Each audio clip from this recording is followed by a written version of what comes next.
Good morning and welcome to a very special interview show of the Prode. At the recent Shanghai Cooperation Organization Summit, India took a firm and principled stand by distancing itself from a joint statement that failed to acknowledge the devastating terror attack in Pahalgam.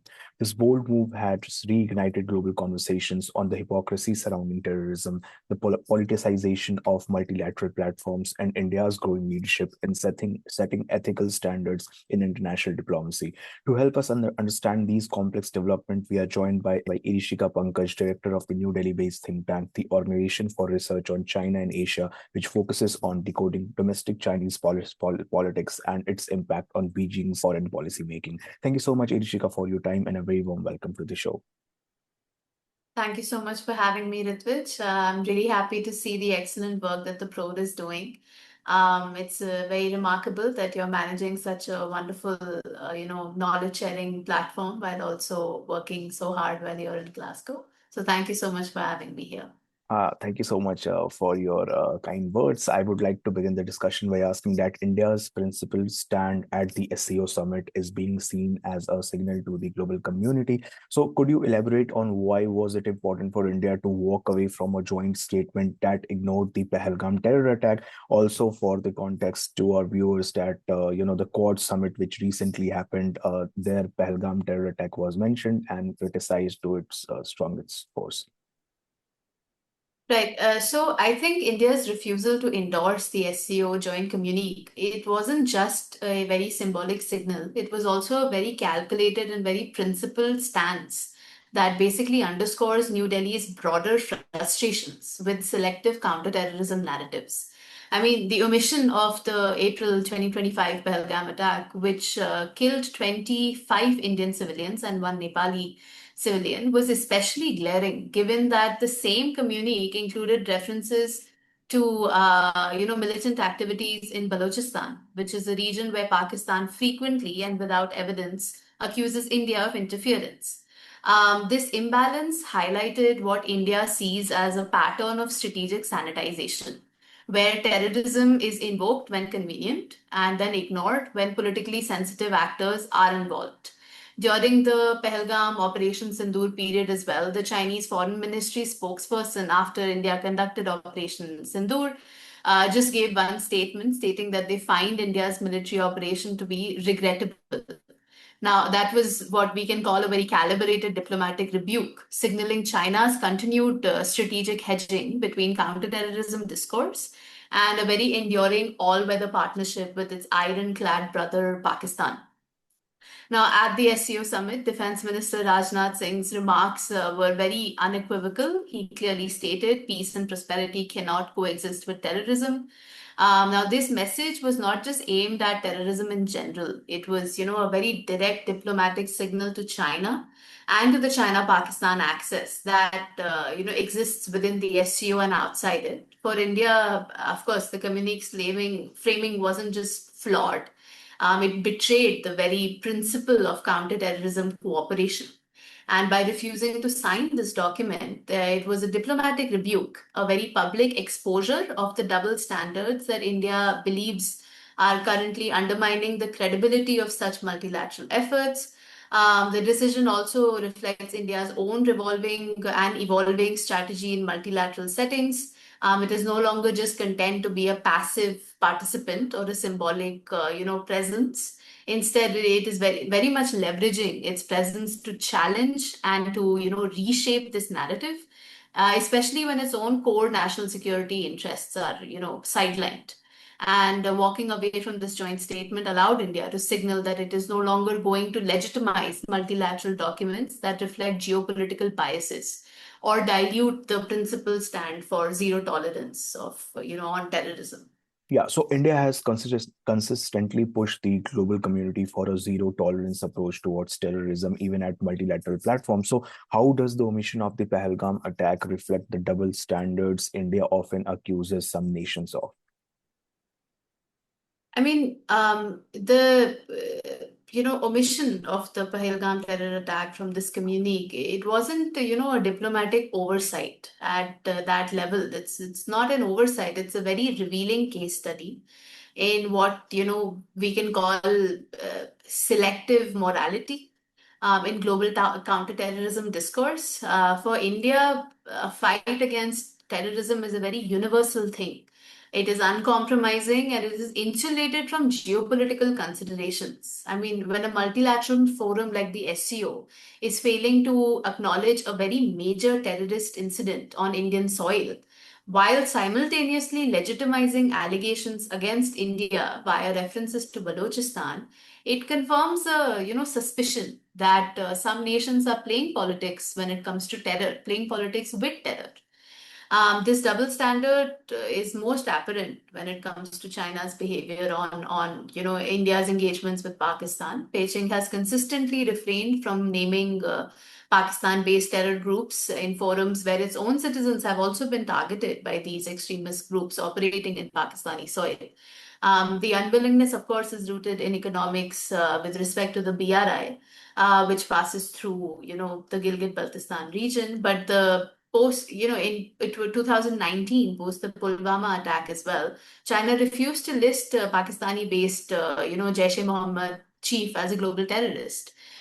This narrative strategy basically does a dual function appeal. One, it fails to construct, it constructs a regional imagery in which India is framed as a destabilizing, force across multiple contested peripheries. And then in the second, it subtly aligns with Pakistan's own security, perceptions.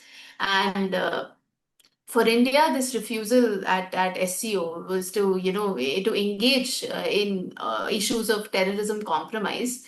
Basically, was also to show that it impacts SCO's own credibility as a security-focused body. And this refusal is not just about one incident. It's about exposing a very structural flaw in the SCO's approach, its inability to confront terrorism impartially. Yeah, so I mean, China and Pakistan are both members of the SCO. So, to what extent do you think that their growing alignment is shaping narratives within the organization, especially on issues of terrorism and region stability? I mean, it's shaping it in a very, increasingly significant and problematic way. What we are witnessing is a narrowing of the organization's own capacity to address sensitive issues like terrorism in a very neutral and effective manner. China's growing reliance on Pakistan as a geopolitical buffer, as a Western periphery, a key corridor partner in the BRI, where CPEC, all of this has made Beijing very deferential to Islamabad's red lines. These include long-standing sensitivities around Kashmir, cross-border militancy, Pakistan's own roles in harboring proscribed terror groups, and the convergence has skewed the SCO's threat assessment framework. For example, the group also remains very vocally, concerned about the so-called extremist movements in Central Asia and mentions separatist violence in Xinjiang or Afghanistan. It has, but repeatedly fails to acknowledge acts of terror originating from Pakistani territory itself. I mean, SEO was a time, this time especially, where after months of very minimal bilateral movement, these back-to-back meetings between, at a very high level, I mean, the NSA is there, the Defense Minister of India is there, and they're both meeting, their counterparts. And it should have been seen as a thaw, if not a hint that both the Asian neighbors are ready to talk. But in reality, these encounters reaffirmed what, we've, as observers of India-China relations, we've understood by now that diplomatic contact does not necessarily signal diplomatic comfort. This alignment distorts the SCO's capacity to act as a credible security platform. And from India's perspective, the convergence between China and Pakistan reflects a very deeper structural bias. The organization is struggling to move beyond, lowest common denominator consensus and often avoiding, tough calls when it comes to, issues that may disturb intra-bloc harmony. Yeah. This is where the China-Pakistan axis is, not just a bilateral headache, but a multilateral distortion for us. Yeah, so critics have argued that SEO risks becoming irrelevant if it continues to sidestep core regional challenges and fail to achieve consensus among its members. So, what reforms or expectations does India have from such regional blocs to ensure they remain credible and responsive to pressing global geopolitical and securities issues? And where do you see the future of SEO going forward, especially in light of what happened in the recent summit? India's concerns when it comes to the SU's trajectory are rooted in in a very fundamental tension. I think so. Can a security-focused regional body be effective if it is selectively defining certain key topics?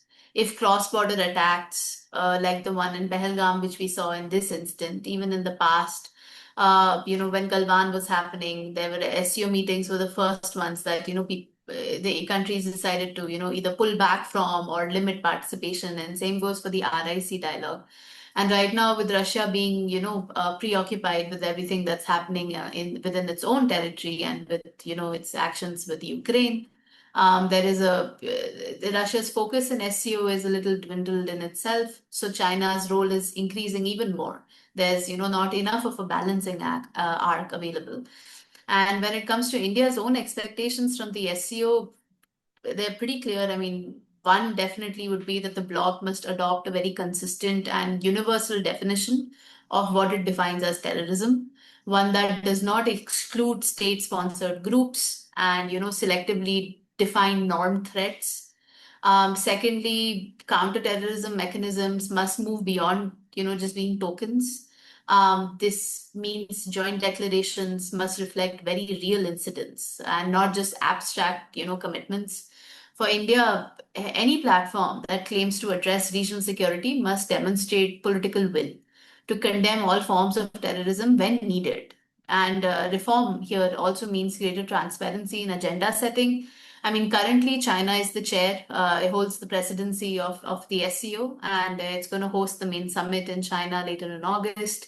And obviously, it's holding considerable influence on what the discourse setting is like.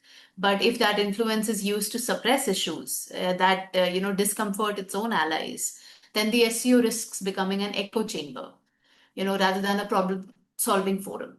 And India has made it clear that it will not allow this consensus to come at the cost of, credibility, especially on things which are our own red lines, such as the border. Yeah. So, in light of the recent escalation, how is India recalibrating its strategic posture towards Pakistan and China within multilateral forums like the SCO, especially when its core security concerns are being sidelined? I mean, India's strategic posture has undergone, in all multilateral forums, has undergone a bit of a, quiet but very profound recalibration. While India once sought accommodation and consensus building, it is now pursuing very assertive engagements, participating, it is challenging, not just participating. And this shift is a response to two parallel realities, ongoing tensions with China since, 2020, and the persistence of, Pakistan-backed cross-border terrorism. This June meeting revealed this recalibration in very real time. India has made it clear that the engagement doesn't mean endorsement. It's just by engaging in SEO, it is not endorsing everything that the SEO stands for, and it is going to use these platforms to smooth over differences and expose them at the same time. India is also adapting to coercive behavior, playing out under the radar. I mean, China's informal export restrictions on us right now in the agriculture domain and when it comes to rare earth magnets, while sitting across us on the diplomatic table and talking about win-win cooperation, and things that India has, taken very clear note of and is looking to diversify its own partnerships. There is a broader pivot from transactional multilateralism to value-based plurilateral frameworks. India is not looking to abandon the SCO, of course, but it is under no illusion I think that such forums will alone safeguard its interest. I mean, you yourself mentioned India is looking at engagements with the Quad, where the counterterrorism discourse is increasingly active. It was discussed. Pahalgam was discussed even now.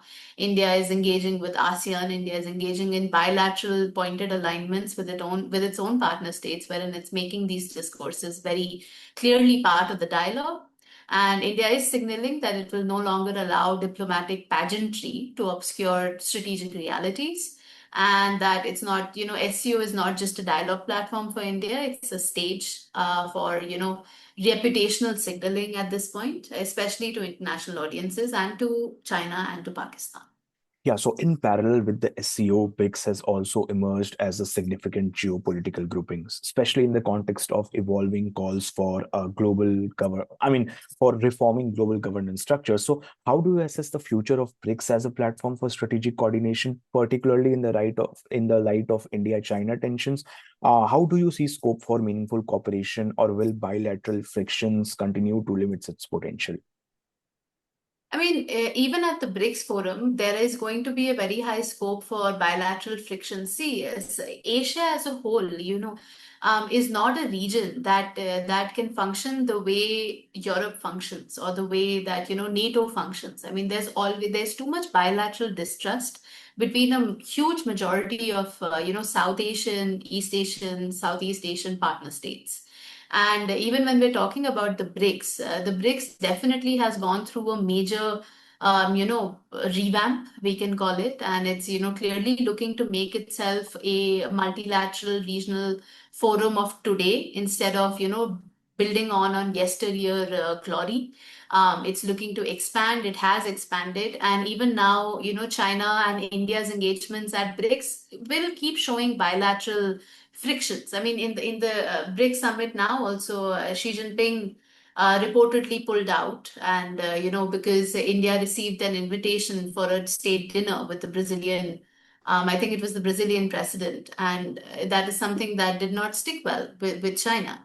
So these engagements show that there is a lot of diplomatic mistrust between the partner states, and in forums like BRICS, they are going to have these reflections come out. But BRICS's focus is not entirely security.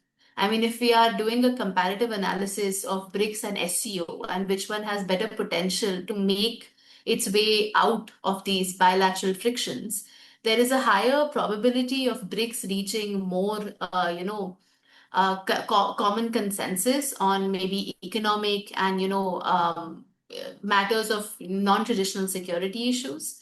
But SCO as a whole focuses largely on security dialogues, and there the friction is going to be a lot more, rampant, and a lot more, it's going to be cause a lot more roadblocks. But BRICS's trajectory is definitely a lot better when it in comparison to the SCO.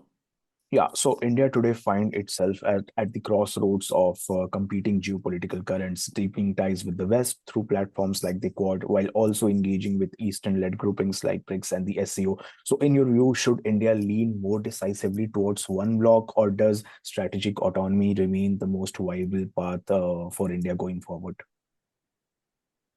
Strategic autonomy has been the bedrock principle of Indian foreign policy, and I don't see that changing anytime soon, nor would I recommend that it should change anytime soon. India, based on its geopolitical positioning as well as its economic standing in the world right now and its own, great power ambitions, is at a point wherein it doesn't need to pick, between the West and the East, the North and the South. It functions and it operates itself as a fulcrum, wherein, the confluence of the two seas is happening. It is a voice for the global South. It is a, harbinger of South-South engagement. It is engaging, actively with the US, with Russia, with China, with every major power, in the world, and middle power in the world. And strategic autonomy is what gives it that kind of flexibility.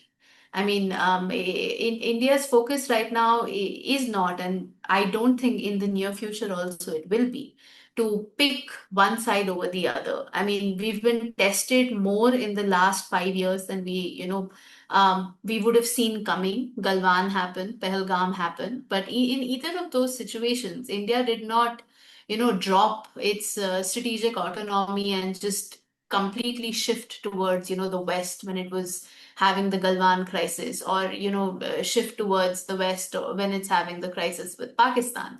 It is in a position when it is taking calculated actions, and it's not going to incline more towards west or east. It is going to stay the path that it is on and maintain strategic autonomy and build individual bilateral partnerships of a sound nature that are strong and can stand the test of these kind of conflicts and emergency situations that arise.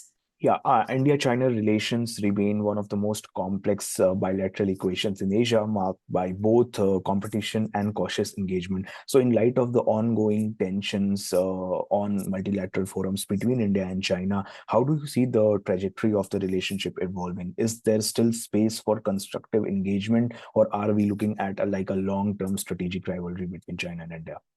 There is room, I think, for strategic engagements, and I think both sides, not just India, both sides are equally aware of how reliant their economies are on the other. When we talk of supply chain diversification, these are not chains that can be created in a mere span of 2 to 3 years. This is a decades long project, and while both sides, India definitely, much like majority of its democratic like-minded partners, is increasingly aware of the urgent need for it to diversify supply chains. In the now, it remains very consistently dependent on Chinese economy and Chinese exports. And the same thing goes for China. China is increasingly reliant on and excessively reliant on Indian, economy, Indian markets. The size of the Indian market is something that, no country in the world can ignore.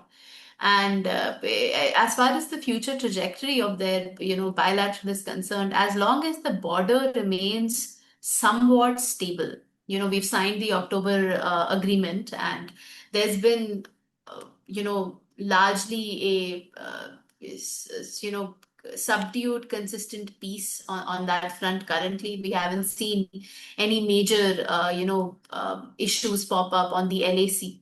So as long as that border consistency is maintained, and we're not looking for a immediate solution to the border right now. Obviously, that is not something that is on the immediate cards for the next year or two.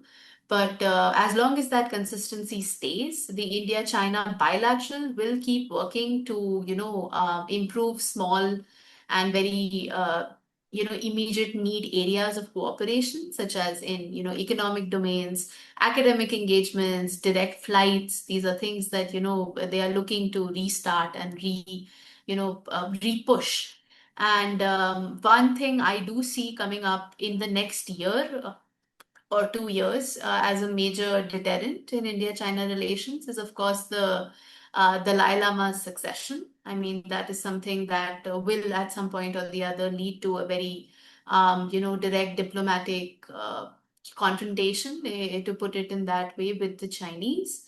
So that definitely is something that both sides are preparing for at the back end. But other than that, there is a scope for a quiet India-China bilateral, at least in the coming year. While they will engage a little harshly at times and a little, bluntly at times in regional, multilateral, and international forums, that's definitely going to happen. Yeah, thank you, Rishika, for your nuanced insights and thoughtful analysis as India navigates the complexities of a shifting global order, balancing principle with pragmatism and autonomy with engagement. Conversations like this help us understand better the stakes and strategies involved. Thank you once again for joining us on the Prode